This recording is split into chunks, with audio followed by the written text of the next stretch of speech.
So you have two kids. I do. Do they use TikTok? No, they're too young for that. So what ages are they? 8 and 6. Okay. First state in the U.S. to ban TikTok. The first state to ban TikTok. The White House announcing Monday that government agencies have 30 days to delete TikTok from their devices and systems. Listen, it can be dangerous, more dangerous than people realize. On today's Mental Health and Me, we're taking a closer look at our phones, specifically TikTok. The deputy disobeyed her supervisor by continuing to create TikTok videos while on duty, despite being ordered to stop. And to have something which you can always rely on to create a kind of complacency, I think may be very dangerous. I think there can be an over-tranquilization. Everything's so perfect there. Everything's there you could want. And anything you want, you can have. Anything. And if you're ever blue, wonderful pills that never make you feel bad afterwards. And you can engage all the time with anyone you want. Are you happy in this modern world? What if you could fly? Hey guys, welcome back to my channel. Today we have a special guest for this video. This video is a part 2 of Simone's video, which is on her channel, and we're basically going to discuss further about the points she's made. So before we start, what exactly is TikTok? TikTok is a social media platform where users can create and share short videos. Very well known for its trends and viral content. The influence TikTok has on the world and the culture today is insane. Nearly half of Gen Z is using TikTok and Instagram to search instead of Google. 33% of TikTok users say they regularly get their news from the app. TikTok has become one of the most popular apps today with over 1 billion active monthly users. But if you're another user hooked on TikTok and you can't stop scrolling on the app, there is a reason behind this, and it's because of the way the algorithm works. The algorithm on TikTok is so powerful, it can learn your vulnerabilities much faster than other apps. TikTok knows you better than you know yourself. The more you use the app, the more it knows you. So the algorithm on TikTok is so sophisticated that it will show basically everything we're into, even your, like, whatever you search on Google, it will somehow come up on your TikTok. And what I was saying in that video is that you can have like a very rare opinion, for example, and like maybe you happen to Google it, and then it will find other people who share this opinion, even though it may be super rare, and then it'll put them onto your For You page. So eventually you're going to be thinking, wow, like everybody has this opinion, especially if the algorithm happens to put all those people onto your For You page in a very short amount of time. And that's just one way it can like warp your opinion of the world, when really maybe not that many people share that opinion, but there can be a lot more consequences when we go into like politics or like bad opinions or following leaders like Andrew Tate, for example. Rise in teens on TikTok self-diagnosing themselves with rare mental health disorders, in most cases that they don't have, after watching videos on the social platform.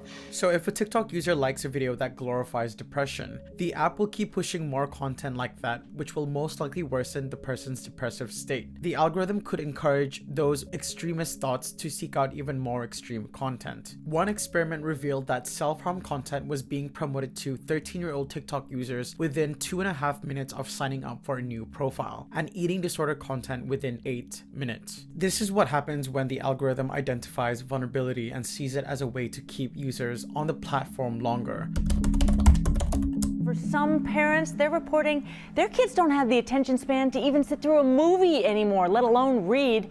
They say they're seeing the effects of TikTok in real time. James Williams, a tech scientist, describes TikTok like children in a candy store having unlimited access to instant pleasure. It's like we've made kids live in a candy store and then we tell them to ignore all the candy and eat a plate of vegetables. We have an endless flow of immediate pleasures that's unprecedented in human history. Our society today is driven by the desire for instant gratification, and TikTok has made the situation a zillion times worse. Numerous studies have shown that people who are addicted to these social media apps like TikTok have mental health problems and shorter attention spans. A recent study showed that the outcomes of a TikTok addiction resulted in different physical and mental health problems, such as affecting eyesight, feelings of aloneness, headache, stress, depression, and anxiety. It's such a toxic cycle because with the rise of anxiety and depression, it only makes sense that, you know, we want to feel good, we want to feel something, so we go back to these apps without realizing that it's just part of that trap. In psychology, it's called an intermittent reinforcement schedule, and that's what a lot of social media platforms use. For example, Instagram actually will deliver your likes sporadically, and that's to keep you addicted, to keep on checking like how many likes you got and when they're coming in. So TikTok uses that too. All platforms use it. So how TikTok works, maybe they'll show you a video they know you'll like, and then you keep scrolling, you get videos you don't like, but your brain's like, when am I gonna get a video that I really like? So then you'll get that dopamine hit again, and that's how you get addicted. On top of that, it just messes with your emotions because, you know, you'll get a happy video, then a sad video, you're laughing, you're crying, you don't know how to feel. So I think like this really can mess with your mental health as well, because I don't think our brains are built to be processing that much information and that many emotions in such a short amount of time. Like now, I actually prefer to listen to songs which are like in 2x speed, and I watch all my YouTube content in 2x speed. And like if this is happening in the brains of adults, imagine what's happening in the brain of like an undeveloped minor. There is an alarming rise of ADHD in young people. Trying to do a task that requires long attention spans and intense focus like reading a book or solving a puzzle relies on the prefrontal cortex. This is the part of the brain that is responsible for decision making and impulse control, which isn't fully developed until the age 25. So many scientists believe that watching such short and fast-paced videos regularly makes it so much harder to focus on things that don't offer that same instant gratification, that quick high. Because if a kid's brain becomes accustomed to constant changes, then the brain will find it difficult to adapt to a non-digital activity where things don't move quite as fast and is not as stimulating. I think most of us, we struggle to get things done. That's not only due to TikTok, but it's the fact that we use ineffective methods of planning our day, like just writing a big to-do list. And in that to-do list, we have things which are like trivial tasks, do laundry, do groceries, mixed in with like big projects. And then at the end of the day, you just get this massive list and your brain cannot process it. Like you don't want to get it done. And that's why I actually ended up making my productivity journal. It's called the Life Formula because it's creating your dream life for you, and you like know what you have to do every day. So it's not just increasing your productivity, it's creating like a life for you almost. The way the journal breaks it up is every day you have your to-dos, things you have to do, your quick tasks, and then your radar. So radar is the things at the back of your brain. And then this is honestly what changed the game for me, because now I can look at it and be like, oh, realistically, I can get this done in 2 hours. Everything is broken up and your brain actually like lets you do it now. The iPad version is available online. It's literally only $10 if you want to try it out. And then we have the printed copy available. If you want to like try out the journal, you can get it from www.themindformula.com and use Ibrahim10 for 10% off.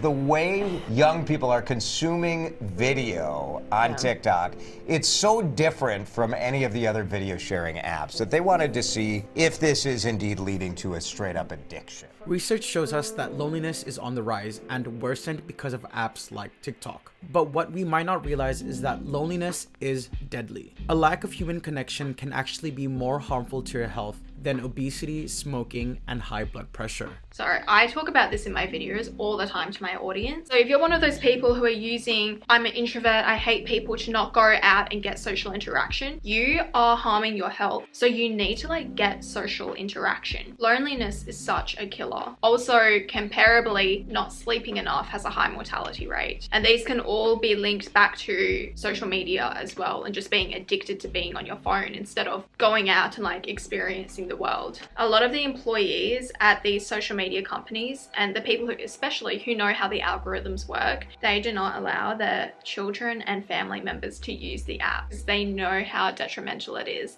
Even the TikTok CEO, his children do not use TikTok. They're not allowed to. That's some food for thought. So you have 2 kids? I do. Do they use TikTok? No, they're too young for that. So what ages are they? 8 and 6. Okay. And to have something which you can always rely on to create a kind of complacency, I think may be very dangerous. I think there can be an over-tranquilization. Brave New World is a novel written by Aldous Huxley in 1931 about a dystopian society. In this society, he believed that the government could control people not by force, but by exploiting their desires and turning them into pleasure-seeking machines like a child addicted to candy. The people are addicted to entertainment and medicate themselves with a fictional drug which puts them in a state of pleasure and avoids any negative emotions. Everything's so perfect there. Everything's there you could want. And anything you want, you can have. Anything. And if you're ever blue, wonderful pills that never make you feel bad afterwards. And you can engage all the time with anyone you want.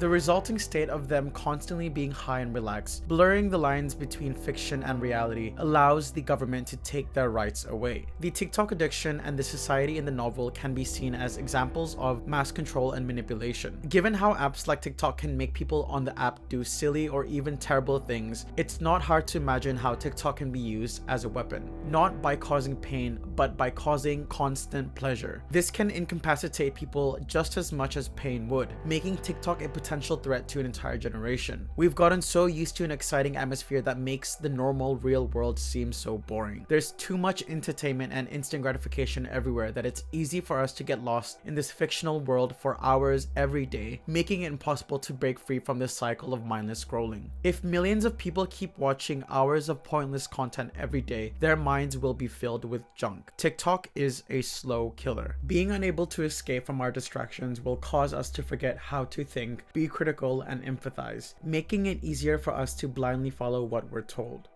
Are you happy in this modern world? What if you could fly? Critics argue that in the future, we will become so obsessed with our entertainment that we forget what is real. But this future has already arrived, and it may only get worse. Last year, Meta spent $16 billion to try and make Metaverse mainstream. Now Meta and ByteDance, which is the parent company of TikTok, are competing to attract developers to create games and other softwares for their virtual reality devices. The goal is to find a killer app that will convince people to wear these bulky headsets and fully immerse themselves in virtual reality. Soon, entertainment will transform into something we choose to watch, into something we will inhabit. What was once a science fiction concept will be the reality. We get to live within our illusions. That is the end of the discussion for this video. I hope you guys learned something out of that and enjoyed our take and discussion on this. Thank you for having me on Ibrahim's channel, everyone. And start to be more mindful of what you're consuming, I guess. Maybe take a break from TikTok and instead buy my journal, duh. If you guys haven't watched part 1, you can check out the part 1 video on Simone's channel. Let me know in the comment section down below what you guys think about this topic and just TikTok in general, if you use TikTok or if you don't use TikTok. If you enjoyed this video, don't forget to give it a like and subscribe to my channel if you don't already, and to turn on the notification button so you don't miss out on any of my videos. It also helps my channel a lot if you share my video. That's it for today, and I will see you guys next time.